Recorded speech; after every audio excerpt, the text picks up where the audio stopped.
ஹாய்ங்க. இன்றைக்கி நம்ம சிக்கன் சுக்கா ரெசிபி தாங்க பார்க்க போகிறோம். இந்த ரெசிபி செய்கிறதுக்கு நான் இன்றைக்கி 1/2 kg வந்து சிக்கன் எடுத்துருக்குறேங்க. இதுக்கு மேரினேட் பண்ணுறதுக்காக 2 டேபிள் ஸ்பூன் தனி மிளகாத்தூள், 2 டேபிள் ஸ்பூன் தனியாத்தூள், 1 table spoon garam masala, 1/2 table spoon உள்ள மஞ்சள் தூள் சேர்த்துக்கோங்க. தேவையான அளவுக்கு உப்பு சேர்த்துக்கலாங்க. 1 டேபிள் ஸ்பூன் இஞ்சி பூண்டு பேஸ்ட் சேர்த்துக்கோங்க. ஒரு 1/2 டேபிள் ஸ்பூன் அளவுக்கு கெட்டியான தயிர் சேர்த்துக்கோங்க. இது கூட கொஞ்சம் மல்லி இலை சேர்த்துட்டு நல்லா மிக்ஸ் பண்ணி வச்சுக்கோங்க. இதை வந்து உடனே குக் பண்ண வேண்டாங்க. ஒரு 1 ஹவர் இல்லை 2 ஹவர்ஸ்க்கு அப்புறம் குக் பண்ணால் தான் நமக்கு வந்து சுக்கா நல்லாயிருக்கும். இப்போ குக் பண்ணுறதுக்கு 2 மீடியம் சைஸ் பெரிய வெங்காயம் எடுத்துருக்குறேங்க. 1/2 டேபிள் ஸ்பூன் ஜீரகம், 1 டேபிள் ஸ்பூன் மிளகு, ஒரு பட்டை, 2 கிராம்பு, 2 ஏலக்காய் எடுத்துக்கோங்க. இப்போ ஒரு 4 டேபிள் ஸ்பூன் அளவுக்கு ஆயில் சேர்த்துட்டு வெங்காயத்தை வந்து நல்லா வதக்கி விட்டுக்கோங்க. வெங்காயம் கொஞ்சம் ப்ரௌன் ஆகி வரப்போ நம்ம மேரினேட் பண்ணி வச்சுருக்க சிக்கன் சேர்த்துக்கலாம். நம்ம எடுத்து வச்சுருந்த சீரகம், மிளகு இதெல்லாம் வந்து நீங்கள் ட்ரை ரோஸ்ட் பண்ணி எடுத்து வச்சுக்கோங்க தனியாக. அது நல்லா ஆறுனதுக்கப்புறம் மிக்ஸி ஜாரில் சேர்த்துட்டு நல்லா பொடி பண்ணி எடுத்து வச்சுக்கோங்க. கடைசியாக சேர்த்துக்கலாம்.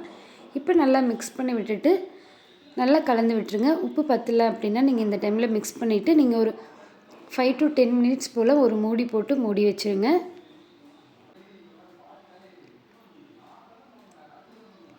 ஒரு 5 மினிட்ஸ்க்கு அப்புறம் நீங்கள் ஓப்பன் பண்ணி பார்த்தீங்கன்னா நமக்கு அந்த சிக்கன்லேருந்தே வந்து தண்ணி நல்லா பிரிஞ்சு வர ஆரம்பிச்சிடும். நம்ம தயிரெலாம் சேர்த்துருக்குறோம் இல்லைங்க, இப்போ தண்ணி நிறைய வரும். இந்த தண்ணியே போதுமானதாக இருக்கும். நீங்கள் தண்ணி வந்து ஆட் பண்ண வேண்டாம். அப்படி உங்களுக்கு தண்ணி கம்மியாக இருக்குதுன்னு தோணுச்சுன்னா கொஞ்சம் தண்ணி சேர்த்துக்கோங்க. இன்னொரு 5 மினிட்ஸ் போல் மூடி போட்டு மூடிடுங்க. அப்போ தான் சிக்கன் வந்து நல்லா குக் ஆகி வரும். நல்லா கலந்து விட்டுருங்க. இப்போ திரும்ப ஒரு மூடி போட்டு க்ளோஸ் பண்ணிடுங்க.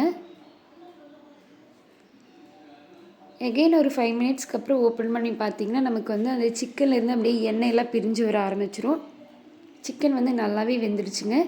இந்த டைமில் நம்ம அரைச்சி வச்சுருக்க பவுடர் சேர்த்துக்கோங்க.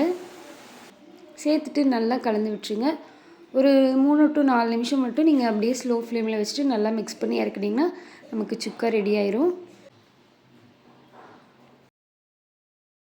ஒரு 20 மினிட்ஸ்லேயே இந்த சுக்கா ரெசிபி வந்து நம்ம ஈஸியாக ரெடி பண்ணிடலாங்க. கடைசியாக கொஞ்சம் மல்லி இலை சேர்த்துட்டு நல்லா கலந்து விட்டுருங்க. அவ்வளோதாங்க, நமக்கு சுக்கா வந்து சூப்பராக ரெடி ஆயிடுச்சு. இந்த சுக்காவோட நீங்கள் வந்து நெய் சாதம் அப்படி இல்லைன்னா தேங்காய் பால் சாதம் இந்த மாதிரி சாதத்துக்கெலாம் வச்சு சாப்பிட்டிங்கன்னா சூப்பர் காம்பினேஷனாக இருக்கும். கண்டிப்பாக ட்ரை பண்ணி பாருங்கள். நீங்கள் இது வரைக்கும் நம்ம சேனலை சப்ஸ்கிரைப் பண்ணலாம், கண்டிப்பாக சப்ஸ்கிரைப் பண்ணி வச்சுக்கோங்க.